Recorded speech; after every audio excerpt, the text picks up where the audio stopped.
Back in 1953, when Edmund Hillary and Sherpa Tenzing scaled the world's highest mountain, it marked a really important moment in time in that the pursuit of height had reached its zenith. From that point on, quality and difficulty were the new criteria in the mountaineering world. Good job then that maybe today's challenge is 28 times lower.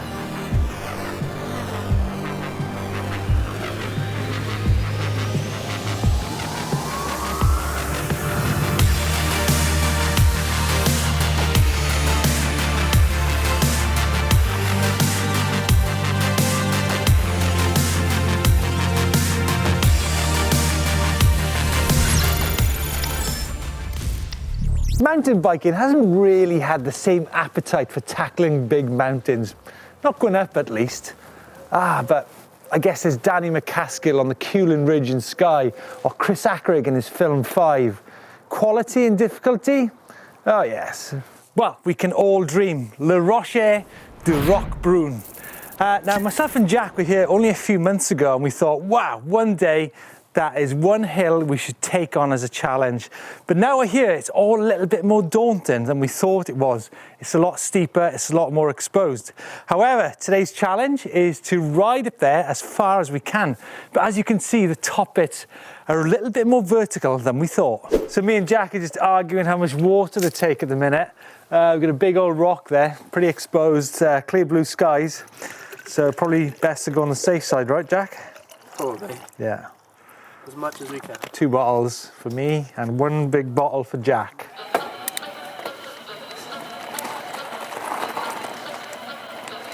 Now the approach seems to be a pretty mellow gradient, conglomerate with some loose rocks, but already I'm into some trials terrain. So I'm just feeling my way into the hill. The grip on the rock seems absolutely amazing, so can't wait to get up to the more technical bits higher up.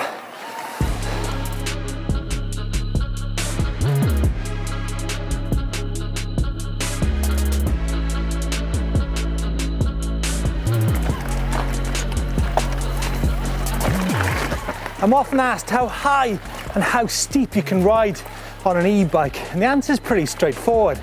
It depends. It depends on the gradient, on the surfaces, on technicality, and of course, rider skill and fitness. Whoa.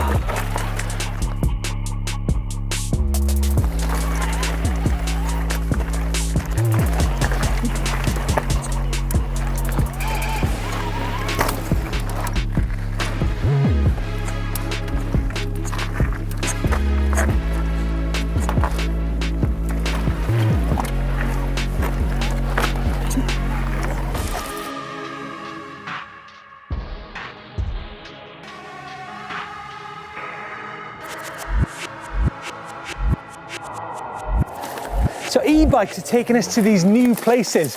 What is the attraction? Well, it's going into the unknown, places that are unfamiliar in so many respects. As you can see, we've gone from open mountain and rock into the bush. Now we're into root, rock, earth, and much mellower gradients, but still, it's amazing terrain to ride. Look at this, oh my God, it's so good.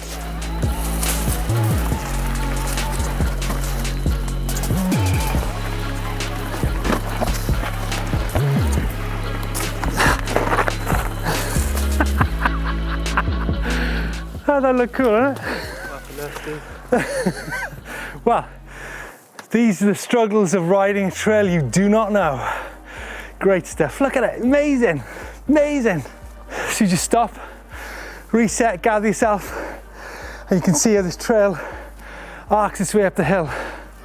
Wow. Oh, yeah, boy. Woo! We knew it was going to be steep, but I think we've slightly underestimated this one. And that's the challenge of having a 20 kilo bike when things get well off track. It's a good workout though. I'm soaking, head soaking wet. Just waiting to break through out of these trees. Hopefully, we've made some progress.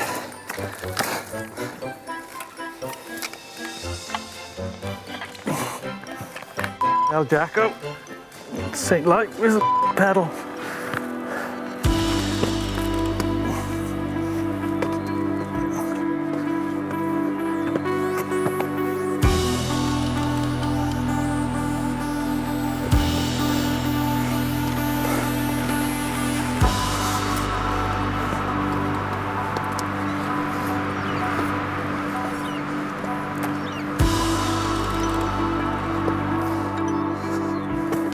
Wow, I've never done anything like that before. That's pretty exposed there, Jack. I think we've done it all so far. It's not just about getting to the top, I think it's the adventure of making your way there. Definitely been an adventure so far.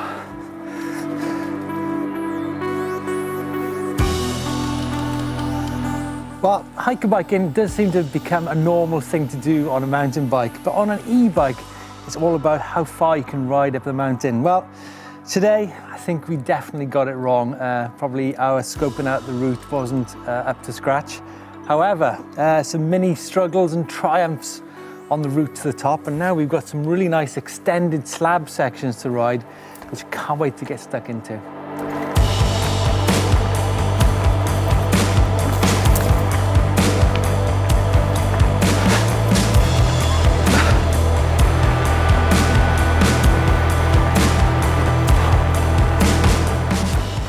In the bush. Now we've got to get up more rocks, more ropes no doubt, carrying a 20-kilo bike. This time we definitely got it wrong on this climb to the top. Jack, next time, find a smoother hill. It's all about scoping the terrain before you tackle it. Looking at the contours, looking at photographs, checking it out on the internet, like we did earlier, but maybe with a little bit more detail and a little bit more local knowledge involved on the route. So we just come around the corner and we've got ahead of us something which looks pretty inaccessible. I can hear some chains dangling up there in the distance with some walkers getting up there. I'm thinking we get to the top and it's all it's going to be is a tourist shot anyway. So I reckon we just get to the top, take the snap, come back down, leave the bike here, and then we can crack on down some of the nice single track down to the bottom of the hill. So it's about enjoying ourselves and rather than trying to punish ourselves on what's going to be, I don't know, probably like a 50-minute hike or climb up a vertical slope. So you reckon, Jack? Yeah, I reckon. Yeah? Bike here. Okay, leave the bike here, get to the top, tourist snap, back down, boom! As you can see, this is pretty insanely steep, massive rocks. So let's just get up here, bit of a scramble. Wow, it's going to take us probably 50 minutes to hike the bike up this cliff face, and that's one of the things about unknown summits is that you come across these alien features which you've got to manage during your trip. So actually, is this EMBN or is this Global Hiking Network? More like Global Rock Climbing Network. It's ridiculous.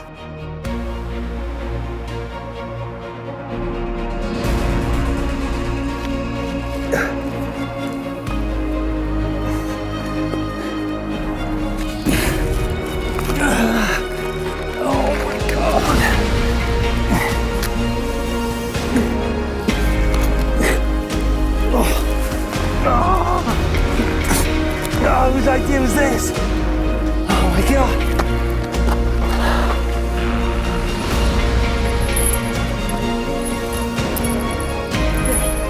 Wow. Wow. Rocher de Roquebrune, 1,000 foot dead. Do you know what? There's always somebody about a quarter of your age with a dog and a cat coming up the hill. Down there, Mediterranean, heading east to Fréjus, and west, looking across to Marseille and on to Spain. What a spot. I think it's time to get the hell off this hill. We're barely 20 meters off the summit, and already there's these massive boulder fields, which you're gonna wrestle my bike down. Oh, that's a nice position, look at that. Check that out, under the shoulder, or over the shoulder, that is a how to carry your e-bike down a rock face. Oh, I hope it's gonna get easier. Ah, nice. There seems to be a little bit of a 5-minute respite here. Oh dear. Right, come on, let's go. Oh, I didn't expect it to be quite as savage coming down this hill. Ooh.